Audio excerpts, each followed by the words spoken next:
Hi, today I'm wearing a red shirt, but we're talking pink wine.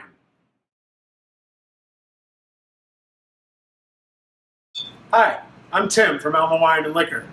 Today we're talking about rosé wines. These are pink wines, but they're not the same as a White Zinfandel or a blush wine from New York State. Rosé wines are traditionally a dry wine. They are often confused with things like White Zinfandel and White Merlot because those, especially White Zinfandel, has been such a dominant wine in the market over the last few decades. Whereas those wines are made to have some residual sugar and be a little bit sweeter and lighter, easier drinking. Rosés are made by winemakers with what you would associate typically a dry red grape, like White Zinfandel starts out with, but they're made with a little bit more complexity, and they're made to have a nice dry finish. The way that they are made is that they start with those grapes. This particular one, the Berta Rosé, is from Italy. It's made with Sangiovese grapes and maybe some other ones as well, but I know Sangiovese is the dominant one.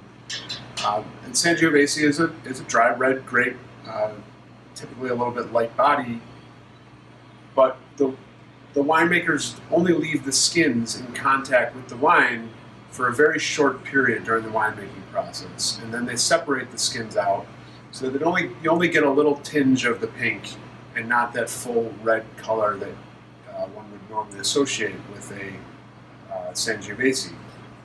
Same thing with something like this from the Côtes de Provence in France. It's made with Cinsault, Grenache, and Syrah. Syrah is a very heavy, dry red wine that most people are familiar with. So when you see a pink, light colored wine, you don't necessarily associate that with Syrah, but you will get some of those same flavors, and you'll definitely get a lot of that dryness that you would typically expect in the Syrah. So the rosés are, as I said, commonly confused, and there's a lot of misconceptions about them. A lot of people stay away from them because they don't like sweet wines. But what I would really encourage you to do is, especially if you're traditionally a dry red wine drinker, on a nice hot summer day, or if you're starting your meal with some shellfish, that you open up a rosé and give it a try. They're typically served chilled, so it's nice and refreshing, like I mentioned, on that hot summer day. That it's a little bit different, a little bit easier drinking than opening up a nice full-bodied red on that hot summer afternoon for your barbecue. You will see here we also have some sparkling rosés. It looks like a champagne bottle, as we covered in another video. The champagne has to come from the Champagne region of France, whereas sparkling wines, which are made in the same style, can come from anywhere else. So it has that same type of wire closure on it to keep the cork in from the pressure. But again, the same thing. These rosés will be on the drier side.